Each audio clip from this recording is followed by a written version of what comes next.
Number 3 سورۃ آل عمران آیت number 128. تفسیر. اب اس کے بعد جو اگلی آیت ہے نا، جو اسے بدر کے متعلق کہتے ہیں، وہ کہتے ہیں کہ اس کے بعد آگے اب لیس لک من الامر شیء سے عہد کا معاملہ شروع ہو گیا ہے.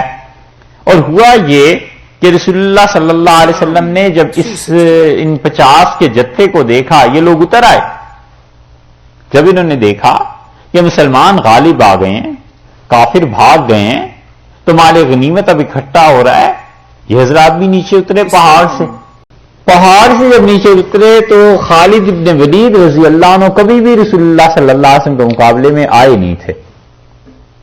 بدر میں ویسے نہیں آئے، احد میں آئے تھے. احد میں آئے اور پیچھے کھڑے رہے، اور خالد رضی اللہ عنہ کہتے تھے کہ میں نے ان کافروں کو سمجھایا، مشرکین کو، میں نے کہا مسلمانوں سے ایک تو ٹکر ہے براہ راست، ایک پیچھے سے بھی ہے، یہاں سے پیچھے سے حملہ کرنا چاہیے. تو میں اپنے سواروں کو لے کے کھڑا رہا کہ کسی طرح اس پہاڑ کو عبور کرنے کا موقع ملے. تو مسلمان جب آگے جا رہے ہوں گے، پیچھے سے حملہ ہو جائے گا، تو میں تمہیں آواز دوں، تم آگے سے پلٹ جانا اور پیچھے سے ہم ہوں گے، تو ہم دونوں گروہ آگے پیچھے سے ان مسلمانوں کو ختم کرتے ہیں. خالد رضی اللہ عنہ کچھ کر نہیں سکتے تھے کیونکہ مسلمان بیٹھے ہوئے تھے. اور جب مسلمان نیچے اترے ہیں اس پہاڑ سے جہاں سے رسول اللہ صلی اللہ علیہ وسلم نے منع کیا تھا کہ اس جگہ کو نہیں چھوڑنا، انہوں نے چھوڑی، یہ فوری طور پر پیچھے سے آئے اور انہوں نے حملہ کر دیا. اب جب پیچھے حملہ ہوا اور مسلمانوں کے جو خیمے لگے ہوئے تھے اس میں آگ لگ گئی، تو حضرت صلی اللہ علیہ وسلم کبھی پیچھے مڑ کر دیکھ رہے ہیں، آگ ہی آگ ہے، آگے دیکھتے ہیں تو کافر ہیں جن کے پیچھے مسلمان بھاگ رہے ہیں. اور چند لمحوں میں کیفیت پلٹ گئی. خالد رضی اللہ عنہ سے آوازیں دینا شروع کی، اور وہ جو بھاگتے ہوئے تھے ان کے قدم جم گئے، رک گئے، اور انہیں پلٹ کے مسلمانوں کو مارنا شروع. اب نتیجہ یہ نکلا کہ پیچھے آگ لگی ہوئی ہے اور آگے سے لوگوں کو وہ مارنا شروع کر دیا انہوں نے.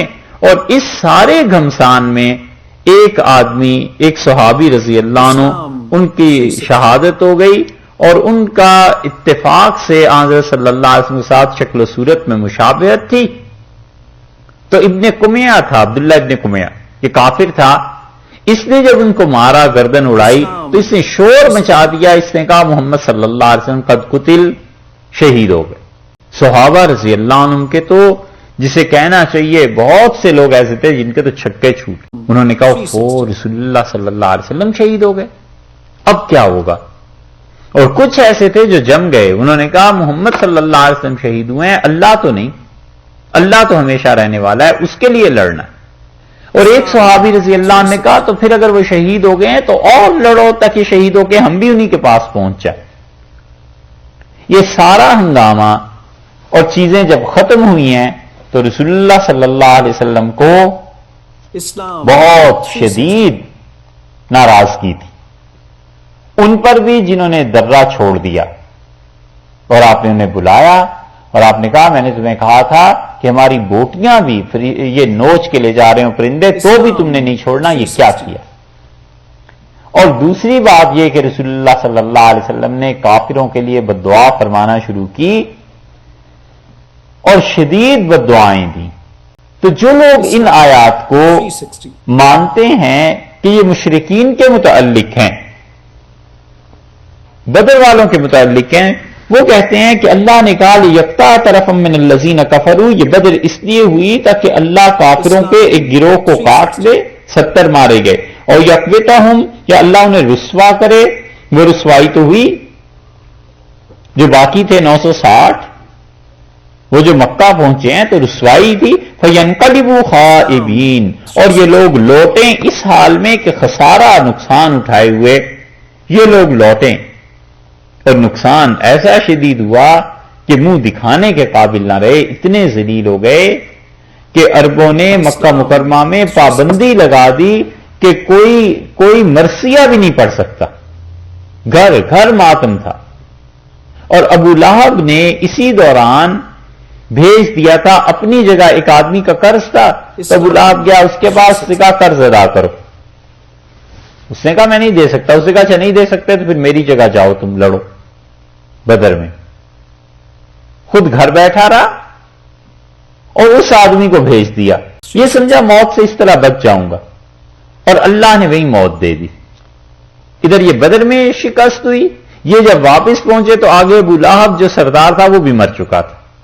ایک سے ایک مصیبت ان پر پڑی ہوئی تھی. اور ایک عورت کا اونٹ گم ہو گیا اور اس نے اپنے اونٹ کے لیے اشعار پڑھنا شروع کیے کہ میرا اونٹ گم ہو گیا ہے اور کہاں گیا ہے، مکہ والوں تمہیں پتا ہو میں غریب ہوں ایسی.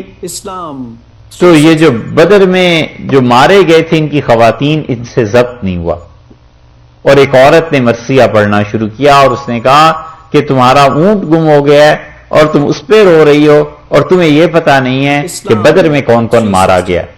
اور پھر لمبا مرثیہ اس نے پڑھا. انہوں نے مرثیہ پڑھنے تک پہ پابندی لگا دی تھی کہ اپنی ذلت کا ذکر نہ کرو. او یکبتہم، اللہ انہیں ذلیل کرے، فینقلبوا خائبین، اور یہ لوگ لوٹیں رسوا ہو کر، خسارہ اٹھا کے، نقصان اٹھا کے. اور آپ جو بددعا کر رہے ہیں بدر والوں میں جو آپ سے لڑنے آئے تھے، لیس لک من الامر شیء، اے نبی صلی اللہ علیہ وسلم آپ کے اختیار میں ذرہ برابر کوئی چیز نہیں. او یتوب علیہم، اللہ چاہے تو انہیں توبہ کی توفیق دے گا. یہ او کا جو لفظ ہے نا یہ 3 مرتبہ آیا ہے. آپ دیکھیے، لیقطع طرفا من الذین کفروا، او یکبتہم، اور اس کے بعد او یتوب علیہم 2، اور اس کے بعد او یعذبہم یہ 3 مرتبہ آیا ہے.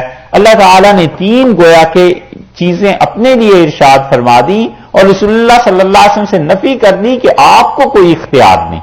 ہیں یہ کافر، اور کافر بھی وہ حربی کافر جو لڑنے کے لیے آئے تھے، لیکن اللہ کو اپنی مخلوق سے ایسا تعلق ہے کہ اللہ نے فرمایا آپ بد دعائیں نہ دیں انہیں. اگر ہم چاہیں گے تو یا تو یہ کریں گے کہ او یتوب علیہم، انہیں خدا توبہ کی توفیق دے گا،